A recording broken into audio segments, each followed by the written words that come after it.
We're behind. They're all fired up.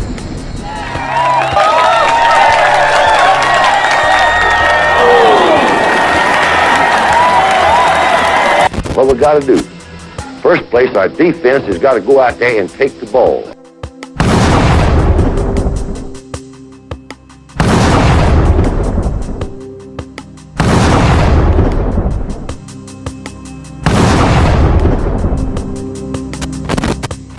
Then when we get the ball, we got to have 11 people that's going to do their job and try to score every time you get the football.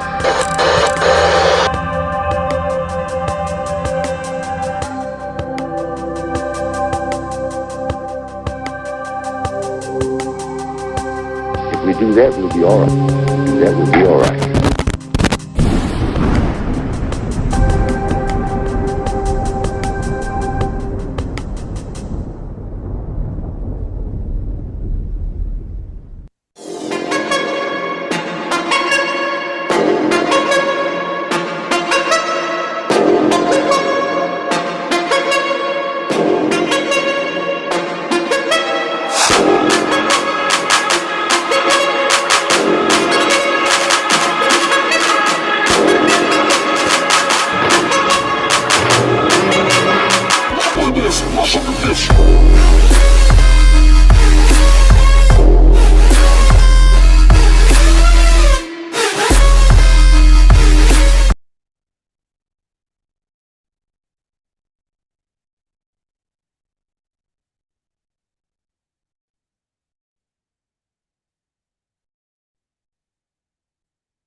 Welcome, everybody. RTR. Sorry for the little difficulties, but we make it through. We persevere. How's everybody doing? This is another edition of Football University with me, Matt Cadell, former University of Alabama wide receiver, where we talk anything and everything football related. Alabama, SEC, college football, NFL, recruiting. We cover it all. We find a way to bring it back to the University of Alabama. That's why it's called the Football University. I am your de facto professor here. And so we got, and all the fans, the comments, student section, that's what we call the comment section, the student section. So shouts out to everybody. RTR to Bama Nation, Roll Tide Stephen Hicks, Roll Tide Jeff Stapleton, Roll RTR to Lori Cadell. We're going to get it started. We're going to preview, or not preview, but recap Alabama versus Mississippi State, the late game down there in Starkville, Mississippi. Good thing we don't have to deal with any more cowbells, thank God. Listen, we got to get ready for a big one this weekend in College Station up there against Jimbo and his guys. So it's going to be interesting to see. And we're going to, here at Football University, we discuss things that we need to improve on.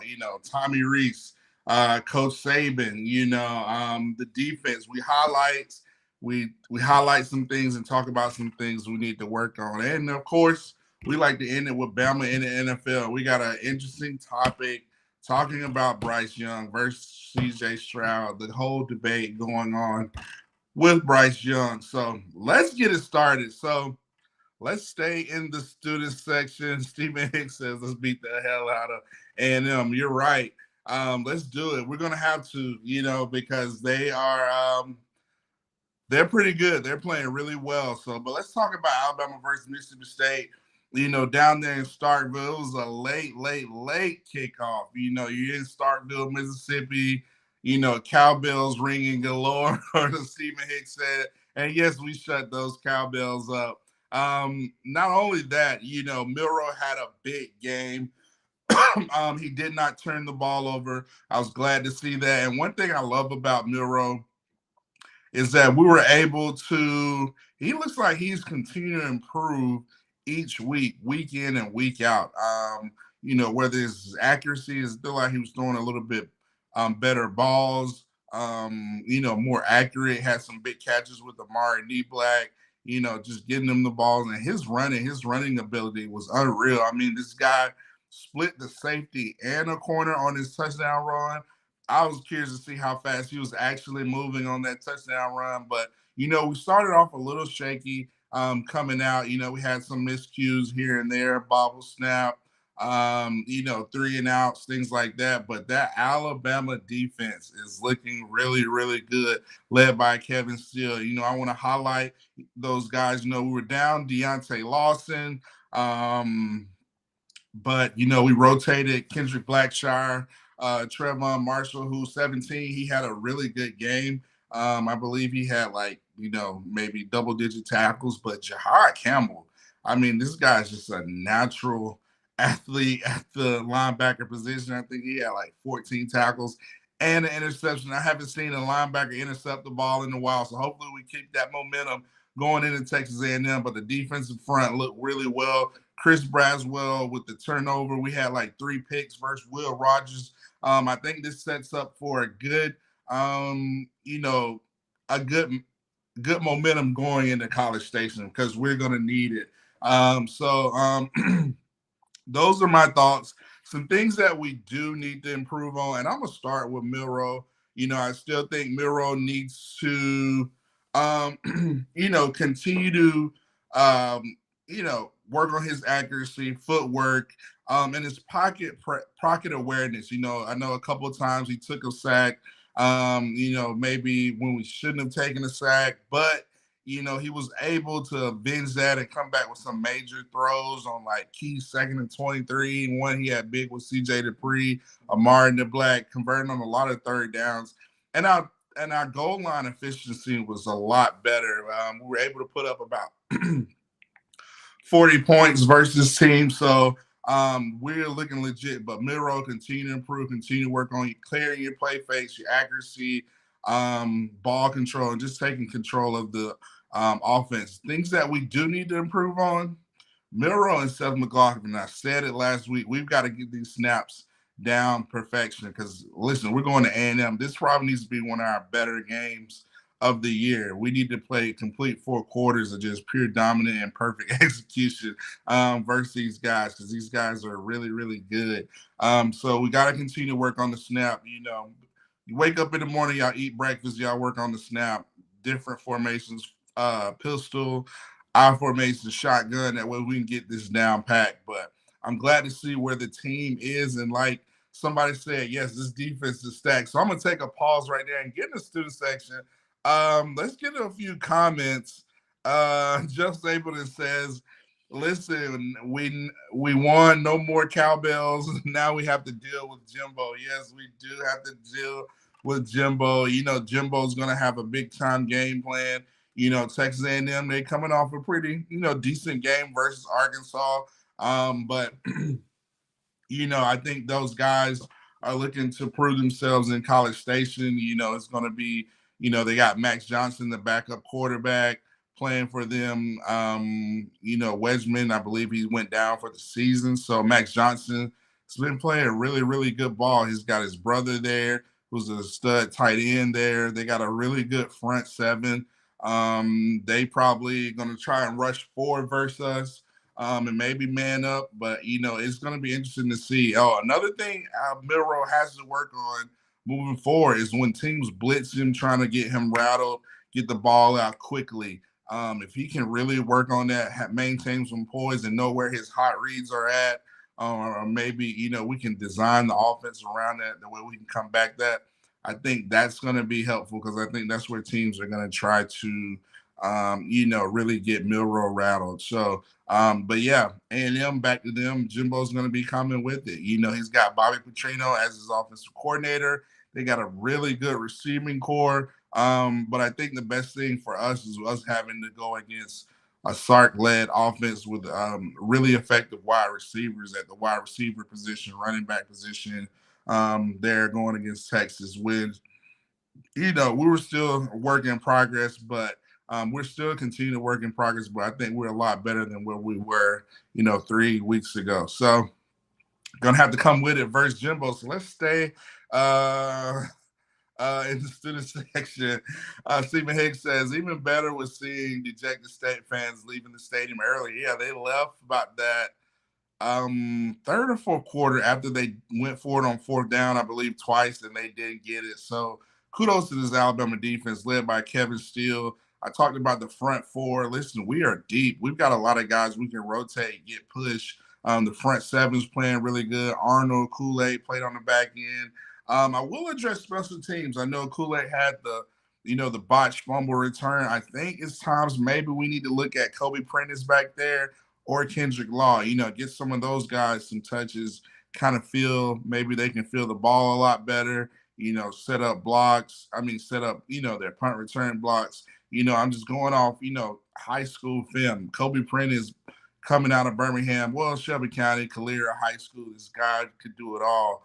He's one of those type players you can give him touches, as many touches as possible. He's just an explosive player. And Kendrick Law, I don't think he can get enough touches as well. So I'm quite sure those are some things Alabama is going to be looking to improve on. And, Kool-Aid can do it. We just need him to just, get a really great punt, take it to the crib. If you can take one of those things to the crib, that can be game changing for the Crimson Tide.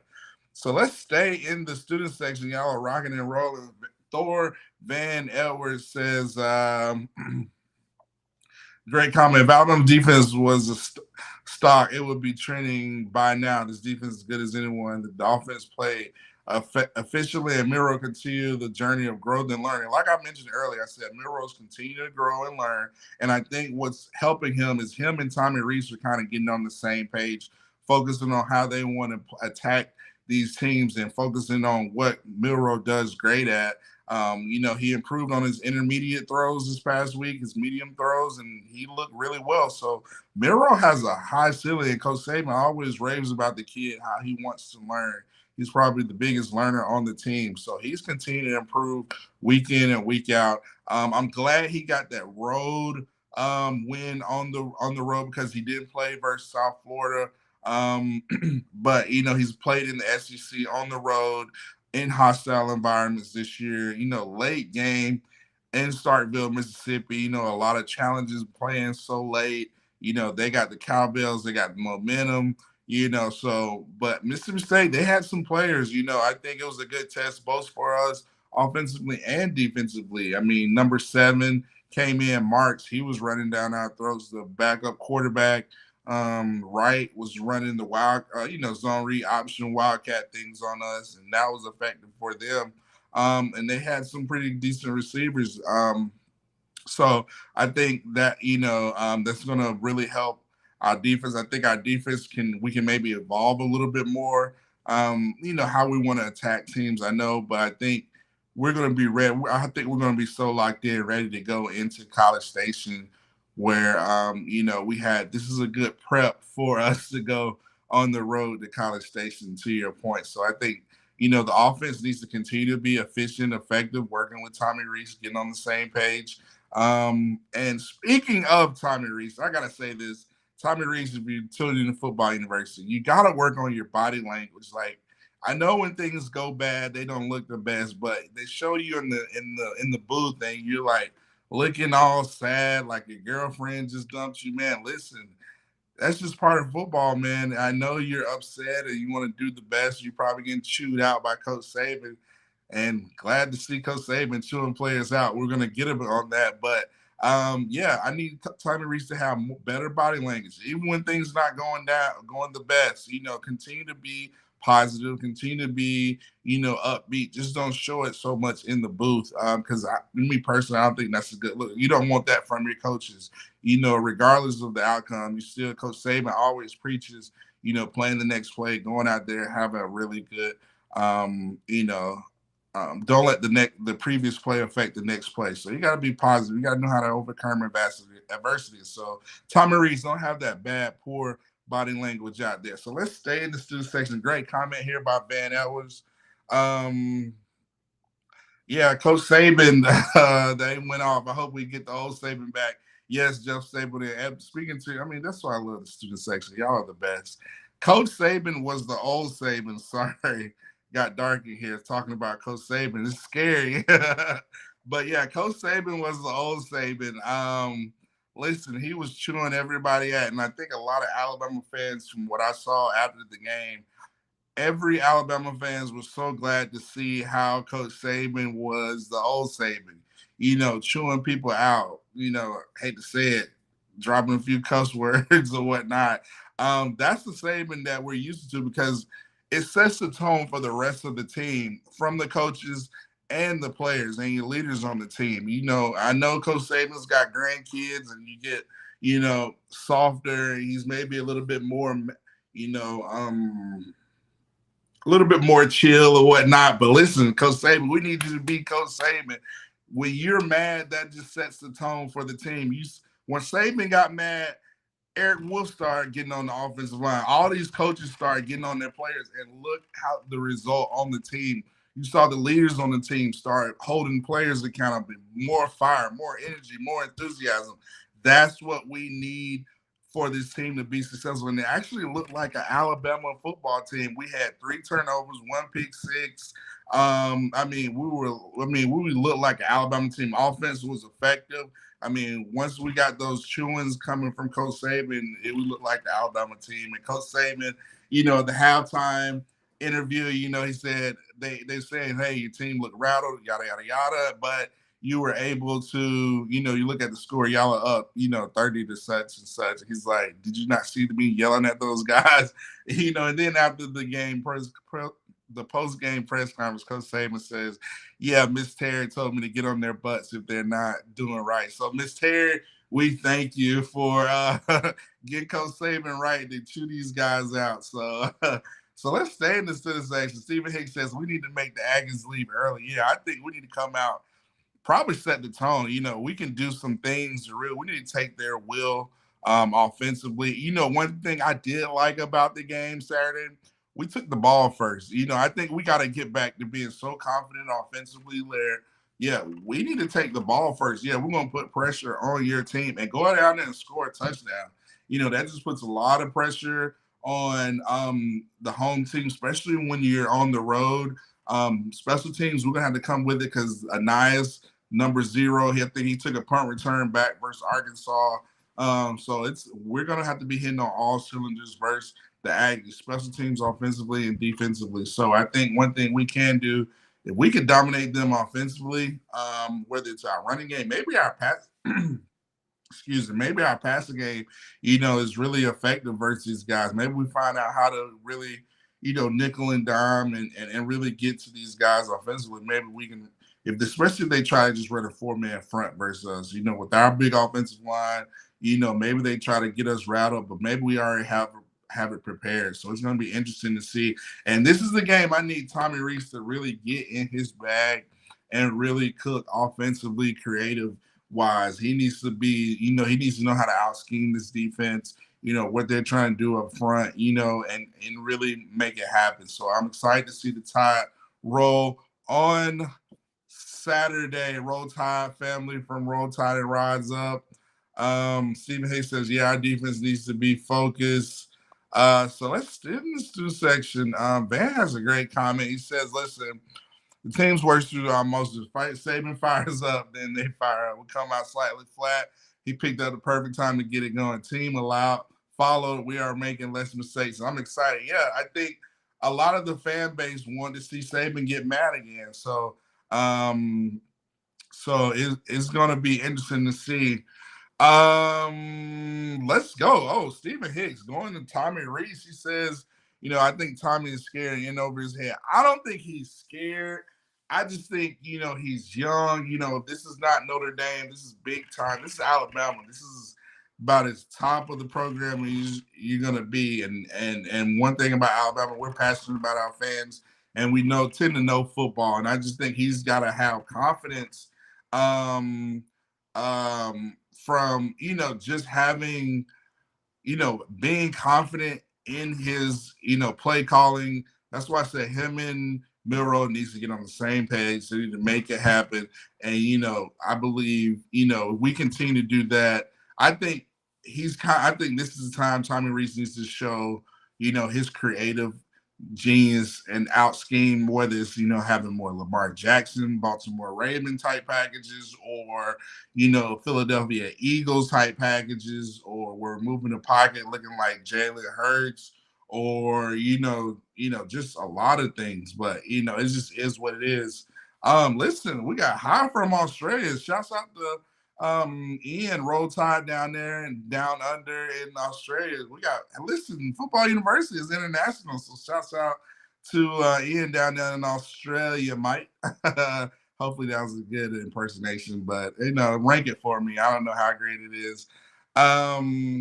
Justin Summerlin says, I believe that this Texas will dominate Texas A&M. This will be our statement game. I believe so, because it's going to have to be our statement game. I mean, looking at the SEC standings, it's us and Texas A&M at the top right now. With LSU losing to Ole Miss, Ole Miss is going to present a lot of challenges.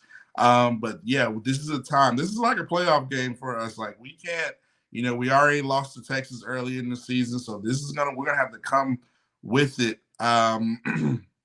Here for us, we got to be locked in for this game. Not saying we don't have to be locked in for every other games, but this is one of those games that, as a competitor, you want to play in on the road. We need to get back to being road dominant going into College Station, and we need to set the tone, come focus, and come out there and handle our business. So I think we're going to be locked and loaded, ready to play Bama standard football, for 60 minutes, because we're going to have to do it and be dominant. So, yeah, let's do it. Let's see. Stephen Hicks says, we played loose and focus. We should struggle with the Maggies. The Maggies, I like that. Yeah, the Aggies. Yeah, I love that, the Maggies. Oh, that's too funny. When Saban calls me in 10 years and asks me to take over when he retires, can I hire you as OC? Yes, you can hire me, Van Edwards. Listen, we will have a multi-faceted offense where, I'm playing to the player's strengths, and I'm maximum getting the balls out there, making it happen. So yeah, hire me. We'll make sure, as long as you give me time after practice, do Football University. That's all I care about. So let's stay in the student section. We already got a score prediction in here. Justin Sumler, who's one of our top student sections in here, always bringing great comments. He says he's got Bama 42-14. Listen, if Bama's focus locked and loaded, it could get scary. But I'm gonna temper my expectations down. I just want us to win, first of all, but I want us to have a dominant win. And I think if we have, like I said, if we play to our strength, Tommy Rees gets on the same page, and I think he maybe really opens up the playbook versus those games. This is one of those games you're gonna have to do it. I said last week, you got to be 1-0 each week, but the Texas A&M game, that Tennessee game, the LSU game, Kentucky, I mean, they're looking impressive. They got a big one in Athens this weekend. I think those are some games that Coach Saban's kind of circled where, listen, we got to take it to the next level. And obviously going to College Station, this is one of those games we got to take it to the next level. So 42-14, I would love it to be that way. If we do, listen, we're going to have to get Max Johnson rattled. We're going to have to get him to throw some interceptions. And it is, one good thing I am glad, shouts out to Caleb Down being SEC Freshman of the Week. He had his first interception. Guys, just an all-pro. So I'm excited to see those guys rock and roll. But yeah, if we're going to put up 40 points, our defense needs to at least score. We need to have a game like we had Saturday where we take a pick six, kind of how that Minkah Fitzpatrick game was a while back. So, listen, Stephen Hicks says Bama 38-20. I can see that. I can see that it's going to have to come. We're going to have to come with it for real. We are going to have to come with it. Tom Rees says Bama will lose another just like Georgia would drop one this year. I don't see. I don't know Bama. I don't know. I just think I don't know if we're gonna lose another one because I think the way this team is, how focused, and listen, we're not a finished product. We're continuing to figure things out week in and week out, and we're doing it versus quality opponents. I think making Milroe the starting quarterback was just huge for the program, for the morale of the team. And I think him and Tommy Rees getting together, growing that bond, finding out what works best. Milroe has his input on the game plan. Reese has his input on the game plan. Reese is able to get a little bit more creative, with the surgeons of the offensive line. Listen, I think we can make things happen. Van Edwards has a great comment here. He says Max Johnson is quicker than fast, but makes good decisions with his legs. Definitely a threat and shouldn't be taken lightly. Yeah, I said Max Johnson when Wedgman went down for Texas A&M. Listen, Max Johnson was making plays. Like, they haven't missed a beat. So I believe he's 3. I know he came in versus the Auburn game, so he's 2-0 so far. So yeah, we're gonna have to come with it. We're gonna have to be prepared to handle this Bobby Petrino-led offense. Listen, Ole Miss, I mean not Ole Miss, but A&M has a lot of speed. They got playmakers all around on the perimeter, in the backfield, and on the defensive end. I know their front four is really, really, really good. If you got a good front four, you got a good front seven. So maybe that we find different ways to attack them. So I think we're gonna. I think I just need Bama to execute and be dominant for 60 minutes. So y'all are rocking and rolling. Listen, y'all listening. The student section is going crazy. Yeah, Max Johnson, his son was a Brad Johnson, longtime quarterback, played in the NFL.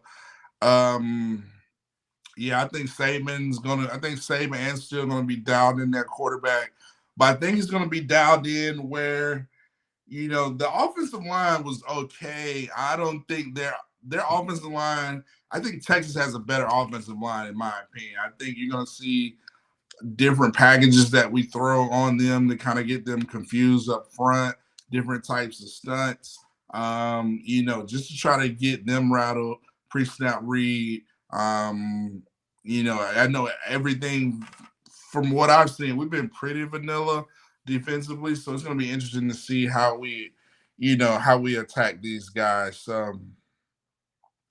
But yeah, yeah, I hope Ruben is on the sideline too, Mr. Jones. If Ruben's on the sideline, we might blow these guys out. So, so yeah. So let's go to my next comment. We talked about Tommy Rees' body language. Thank you, Miss Terry. We got Angry Saban back. I talked about Milroe, Seth McLaughlin, how they need to continue to work on snaps and things like that.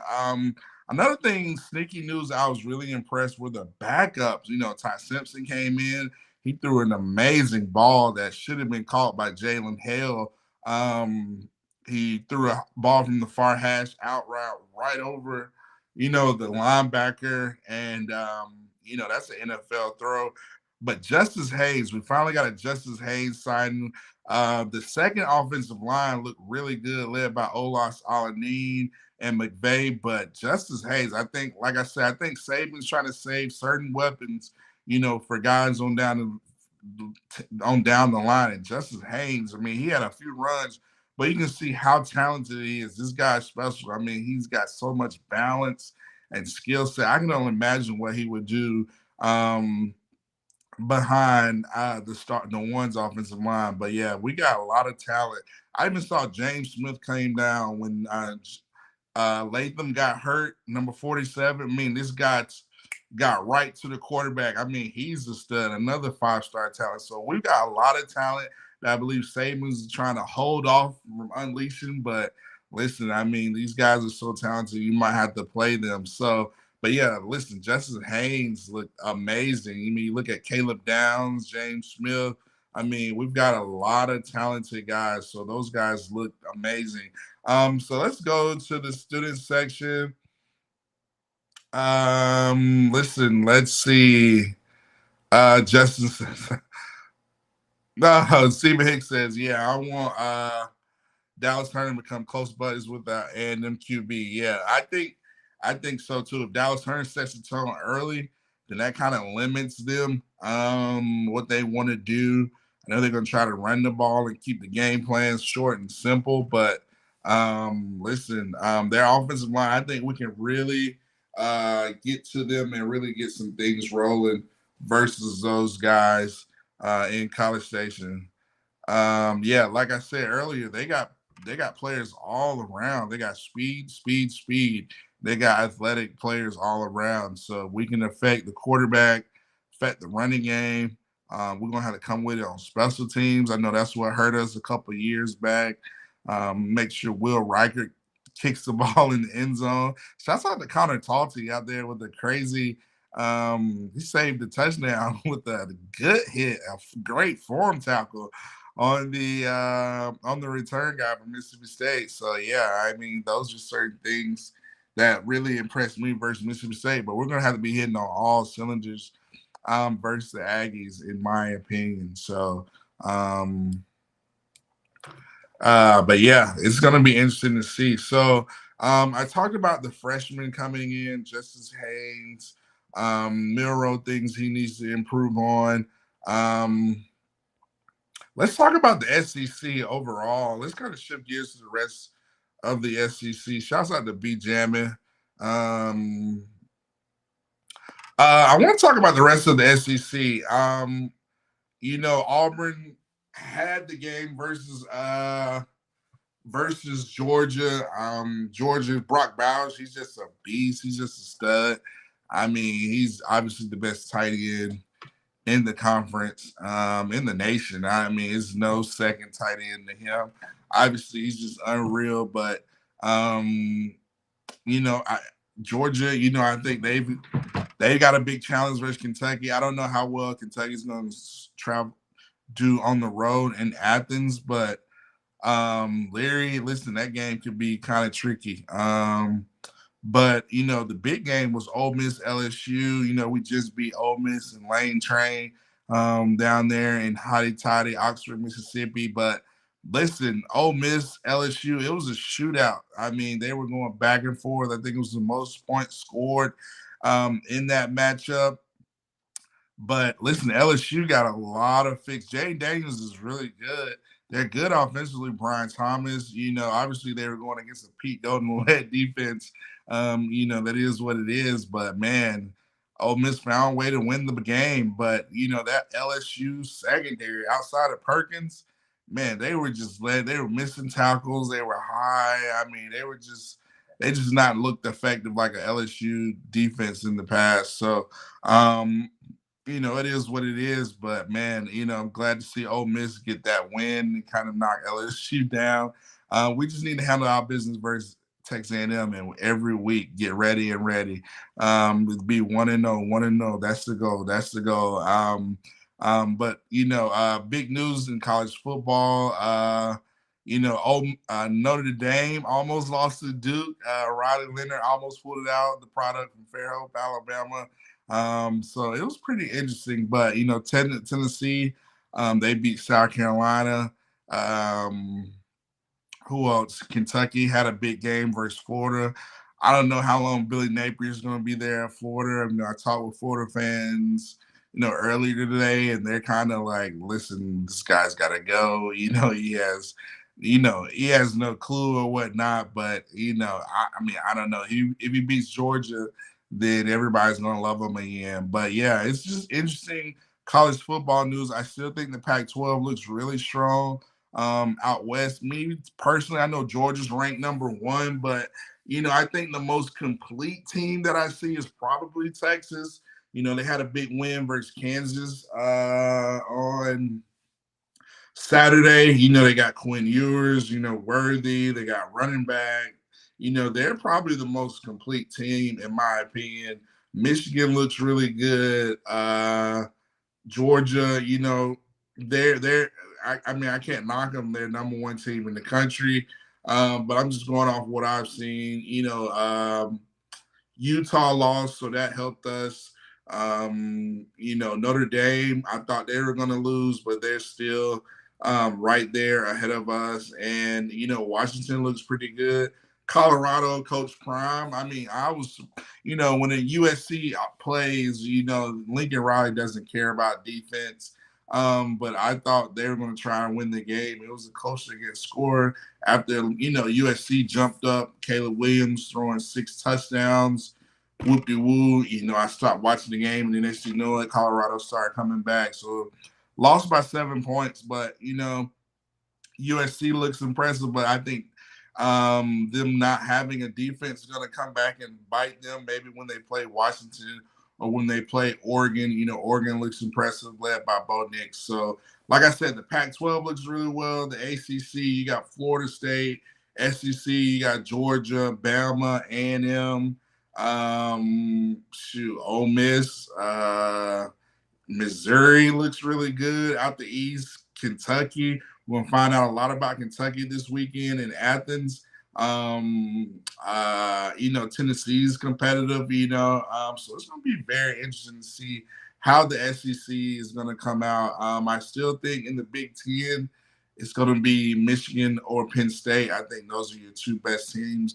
Ohio State's got Maryland this weekend. I can easily see Mike Locksley maybe possibly getting the upset in Columbus, Ohio, but it's going to be hard to win in the shoe up there in Columbus, Ohio. So, like I said, this is just one of those crazy years where I don't know if you're going to have a clear-cut undefeated team out there. Maybe Texas after they beaten Kansas.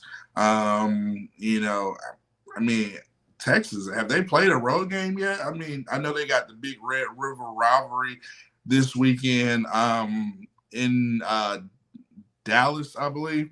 Yeah, in the Cotton Bowl Stadium. So, Oklahoma's looking pretty good, but, they haven't really played anybody. So, I still have Texas winning that game, but I wouldn't be surprised if Oklahoma makes it a game, led by Brett Venables and Gabriel, the quarterback. So, like I said, this is one of those crazy years. That's why I say Alabama just has to focus on winning, being 1-0 each week, 1-0 each week. That's the most important, to stay in that win column each week, because this is a crazy college football year. Like I said, the Pac-12's got a lot of teams. Those teams are going to start playing each other. The Big Ten, I think, is going to come down to Michigan and Penn State. To me, those are the top 2 teams. And Ohio State can be, pretty competitive, but I think Michigan and Penn State are kind of the top 2 teams. I think Florida State just runs through the ACC. And I think the ACC is going to be very interesting, especially in the SEC East, especially in the SEC West. Could be the kind of the de facto SEC West championship game as of right now.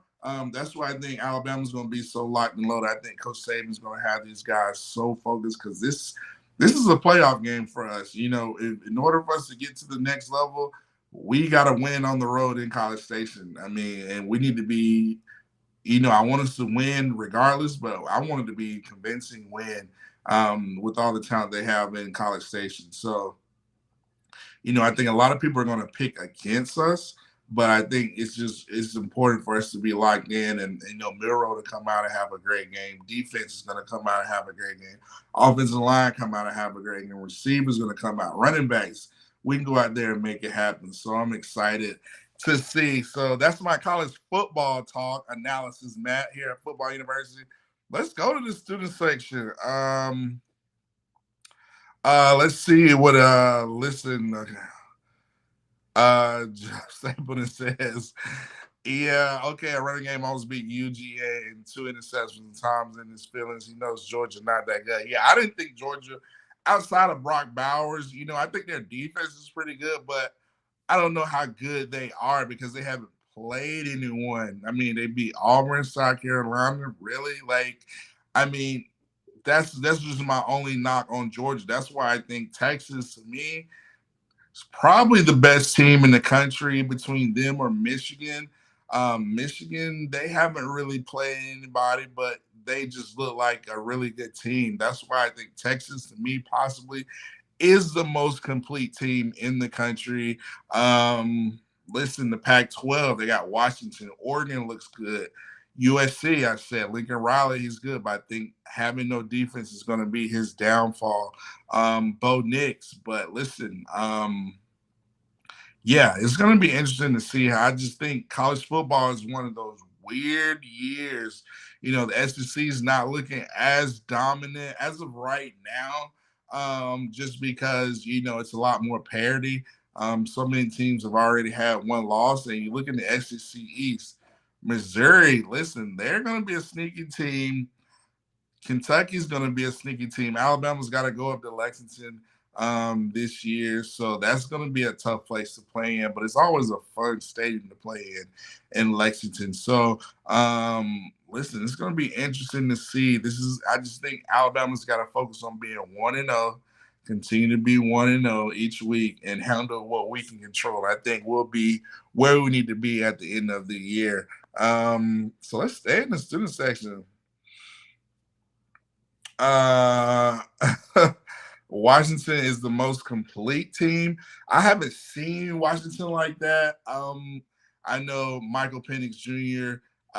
He's been really good. If I had to pick out top Heisman finalists right now, obviously, I hate to say this. I mean, I probably say Bo Nix, Michael Penix Jr., Quinn Ewers is probably in that race. I'm trying to think of I'll throw Brock Bowers out there. I mean, that guy looks unreal, even though he's a tight end. Who else looks good? Florida State quarterback. He looks okay. He looks pretty good, but those are kind of the West Coast. I think have most of the top guys. In my opinion. So, Tom Reed, I believe, is Georgia man. That Georgia's only the top 10 so far this year. Yeah, I mean, I get it. Georgia, they're number one at top 10, but I just think when they play tough competition, I mean, I don't know who they played. I've seen Alabama play Texas. I've seen us play Ole Miss. I've only seen Georgia play South Carolina and Auburn, and Ball State and UAB. Like, again, Georgia's schedule continues. Georgia's schedule is so cupcake. It helps make them. That's why they're able to look so good at the end of the year, because they don't really have to play. And the way the SEC coddles their schedule, Georgia still hadn't went to College Station. I don't know why. I don't know why the SEC's like that. But they find ways to make it a lot easier for Georgia as opposed to other teams. I don't know why, but it is what it is. I mean, Georgia's winning their games right now, so there's no hate on Georgia. They're winning it. I'm just saying I don't know what the litmus test is just because they're opponents compared to other teams. Right now, I got Texas. I think Texas is the most complete team in the country, in my opinion. Shouts out to Nick Saban Jr. In the building. So yeah, we talked about college football. We're getting close towards the end. I want to talk about the NFL, and I want to start with this whole Bryce Young, CJ Stroud comparison. Let's start right here. B Jamming. Shouts out to B Jamming. When Bama's defense plays with aggression, they look too good, so much better than they start playing more safe. Yeah, I agree. I mean, we look like the Alabama team. Coach Saban was chewing people out. Defense was flying around. We got turnovers. We haven't seen turnovers in forever. Now we've gotten Kevin Steele to get us kind of playing back to the Bama standard. Guys are getting more healthy, so I think that's going to help us on down the road. But yeah, let's see. I would love for somebody, man, ever say I would love to see Nick Saban Jr. and Matt Cadell collaboration. Let's do it. I'm all down for it, Nick Saban Jr. I'm all for it. But I want to talk about Bama in the NFL. I gotta mention this. Bryce Young, CJ Stroud. Everybody's raving about CJ Stroud, which it should be because he's breaking all sorts of records. And before I mention CJ Stroud, I got to shout out to Miko Ryans, his leadership, former teammates of mine. guy from Bessemer, Alabama, who's now the head coach, who's a Texans legend, captain. But now he's the head coach of the Houston Texans, and he's got those guys rocking and rolling with young guys, with Will Anderson, who's probably like number top 3 in QB pressure rate behind Micah Parsons, I believe, before week 4. Will Anderson, but CJ Stroud, and a lot of people are saying, CJ Stroud's way better than Bryce Young. Let me tell you this, just to pump your brakes. Carolina has nothing. They got no offensive line. Their weapons are they're pretty mid, and their scheme makes no sense. If Bryce Young was in the Houston Texans, I think you would see a different type of quarterback, in my opinion.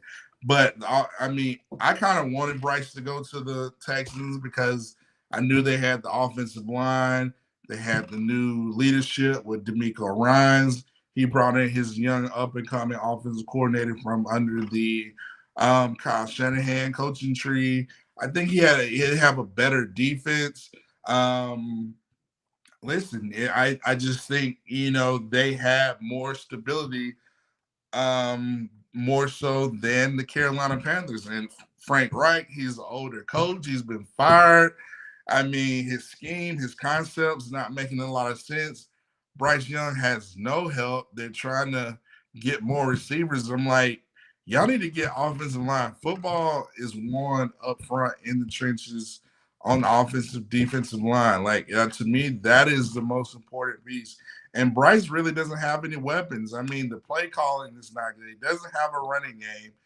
It's just a lot that he doesn't have. So, I would have loved to see all the Bama guys at Alabama, DeMeco, Will Anderson, Bryce Young. That's like an Alabama fan's dream. But, it is what it is. Bryce went number 1 and Carolina wanted him. But if you're going to draft a high quarterback, you need to protect that quarterback. You need to make you need to protect them, invest in the offensive line. I think they have a decent enough defense, but invest in the offensive line, get them a running game. I think they have decent weapons, but they need to scheme around what works best instead of trying to do their own thing. So, but yeah, I just tried to bring up that Bryce Young, Stroud, but CJ Stroud, kudos to him. He's doing his thing. Will Anderson's doing his thing. Tank Dell. They're making Nico Collins, who's from Clay Chalkville. Listen, those guys are ripping and running. Let's see. So we talked about Bryce Young, CJ Stroud, Tua. We've been talking about Tua all weekend, all year, how he's MVP, and the Dolphins went up to Buffalo, New York, and laid an egg. They couldn't get anything rolling. Tua threw a pick. The Dolphins were just Tyreek Hill didn't do anything. I struggled fantasy. I started Tyreek Hill. They were struggling, like B. Jammin says. This year, Tua and the Dolphins making Darius Rogers cry tears of joy. Yeah, so far it's one game, but it's a big divisional game. They still haven't got over that Buffalo hump. And listen, the Miami, they're defensively. I know they brought in Vic Fangio. I thought they were going to be a lot better on the defensive end. But it is what it is. So the Dolphins laid an egg. Josh Allen, I think you kind of got, since he beat Tua, maybe you have to put him ahead. Maybe, I don't know. I still got Tua in my MVP race. He's probably still the top quarterback. Mahomes struggled even with Taylor Swift. They're 2-0, but it's been some bad calls. I just don't know. It's just, a lot of people are criticizing Milroe for throwing interceptions, but listen, Mahomes, some of the best quarterbacks in the league throw interceptions. So it is what it is. But yeah, the Dolphins, they struggled. The Philadelphia Eagles had a close one. Jalen Hurts made big plays. Devontae Smith, A.J. Brown, all those guys. Brian Robinson had a pretty decent game versus the Eagles, seeing those guys play. So, I mean, it is what it is. So let's stay in the student section. Great comment. So they're talking. Oh, yeah. Shouts out to Jeff Stapleton, his 49ers. They are 4-0, and they're about to turn the Cowboys into Cowgirls. Ooh, that's going to be a big game. I'm quite sure that may be the Sunday night game, but listen, Kyle Shanahan, Christian McCaffrey. Oh, yeah, McCaffrey's in my MVP running. In my MVP running as well. He's a real running back. That's where I need Tommy Rees to kind of look at Kyle Shanahan and Mike McDaniels, all their creativity in the red zone and certain formations and schemes and motions and incorporate that into our offense. I think we can make it happen. So a lot of people were talking about, somebody had a great comment talking about D'Amico Ryans is my Saban replacement. I don't want Saban to ever leave, but if he ever did retire, I want him. They would probably, Greg Byrne, probably, that'd be his first call, probably would be the D'Amico Ryans. But, let's talk about this. Who would be, I'll give you my list of maybe possible Saban of those top candidates. D'Amico Ryans, obviously, you got to make that phone call. Coach Prime, you got to make that phone call. Dan Lanning, that's another name. He will be in my top 3. Those are kind of like, I don't know if D'Amico is going to leave the NFL to come to college, but it is Alabama. I mean, that would be a dream. So maybe, I don't know if Coach Prime will leave. He might. Coach Saban's going to have, his pick, but I'm gonna give you a sneaky name. Steve Sarkisian, Dan Lanning, Prime, D'Amico Ryans. Those will kind of be my 4 candidates right now. I know it's going to be hard to kind of pull and pry Sark from Texas with all that money, but listen, Sark will tell you Saban did so much for his life and changed the trajectory of his life. I think he wouldn't mind coming to Alabama, but I don't know if he would leave Texas, for that job. Maybe Saban will have to tell him, listen, you're coming. Lane Kiffin, he will be my next tier coaches, but Danny Lanning, Sark, Prime, and D'Amico Ryans would be my top 4 candidates if Saban retires. Let me get your thoughts in the student section. Let's see what Nick Saban Jr. says. He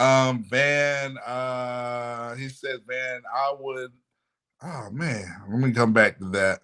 He says, I would love for him to replace him and Glenn Schumann as a DC. Listen, Schumann, that would be kind of crazy. That would be a good, but I can easily see Danny Lanning. He's the head coach at Oregon. He was at Alabama on the staff as a, analyst and, all that stuff. So, he's got experience to run a program. I can see that happening. I can see D'Amico, Coach Prime, Alabama. I don't know how is that going to go over. That could be interesting, but listen, I wouldn't be surprised Prime coming to Alabama. That's kind of like, wow. I mean, there's just so much. They will be the face of all football, NFL included.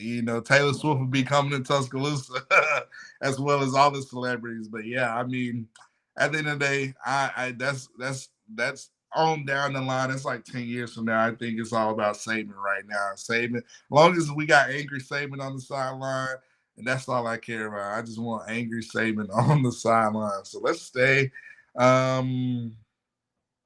Stephen Hicks says nobody else will beat my Alabama Crimson Tide. I don't want to lie. I'm with you on that. B. Jammer said Josh Allen finally got out of those bushes. I agree. Yeah. He did. Some Jeff Saban says Beck threw 2 picks and fumbled. I'm just saying. Listen,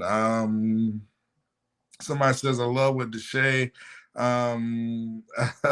has done. I think he's with the let's see. Somebody says Saban promised Lane the head coaching job when he leaves. That's the only way I see Lane taking Pete Golden. Listen, I could see Lane. Lane's going to need a really, really good defensive coordinator because he's going to have the offense ripping and running. That's why still think Lane is like my set. I mean, I'm going after Sark first, Danny Lanning, Lane, obviously, Coach Prime, and D'Amico Ryans. D'Amico Ryans going to get the first because he's Alabama alum, NFL coach. He knows he's got the experience. But those would kind of be my top 4 or 5 guys, Saban retires. So Schumann is an Alabama alum as well. He is. So be interesting to see. So let's see. Why y'all are rolling with these comments? I can't even get them. I just don't know if Kiffin. My biggest thing with Kiffin is I don't know if it's you got to think it's not just Greg Byrne making the decision. He's got to get the chancellor. He's got to get the board approve of it. So if I'm looking at the board of directors and Greg Byrne, I'll just see Danny Lanning, Sarkisian, D'Amico Ryans, Coach Prime. I think that's about as tight as the list that I think they're gonna allow. So it's gonna be interesting to see. But right now it's Texas A&M week. We need to focus on the Aggies and get it ready, rocking and rolling. So let's stay in the student section real quick, rapid fire. At Matt Facts, all great names. Yeah, those are kind of my names for that. I know we got a big Monday night game, Seattle at New York. I'm going with the Seahawks. I got the Seahawks winning this game. But like I said, listen, it's all about Alabama Roll Tide, SEC football. I know we got Tom Reed in here, Georgia fan talking smack. But listen, we gotta come ready, locked and loaded versus A&M. I think this is kind of like a playoff game for us personally. We're gonna have to come focused, hitting on all cylinders, special teams, offense and defense, because listen, Texas A&M's got it rocking and rolling. So they're playing with a lot of momentum. They're playing some of the best ball in the country. And the SEC West is up for grabs. It is what it is. So many times it's been Alabama at the head of the forefront, but still it's, you're looking at the SEC West standings. Alabama's got a loss. Texas A&M's got a loss. LSU's got 2 losses. Ole Miss has got a loss. Auburn's got what? 2 losses? I don't know. I don't know. But listen, it is what it is. Arkansas's got 2 losses. The SEC West is up for grabs. So this is a crucial, very important game for Alabama if we want to get to Atlanta and hopefully play those dogs out of Georgia. So it's going to be interesting to see. I said the only thing Alabama's got to focus on being 1-0, continue to improve, continue to get better, and make it happen. And I think we will. So shouts out to the student section, Jeff Saban, Stephen Hicks, Tom Reed, the Georgia fan out here, enduring Alabama fans, Van Thor Edwards, Jeff Stapleton, B. Jammin, Mr. Jones, who else? 6-0, William Bryant, Junior Too Nice. So many guys that are in the student section. Y'all will make the show. Nick Saban Jr., great job what he does with his content. So shouts out to the student section. Hey, let's have a great week of football this week. RTR, let's roll the tide to victory.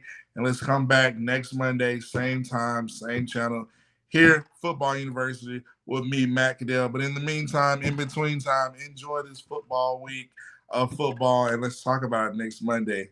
See you next week. Peace.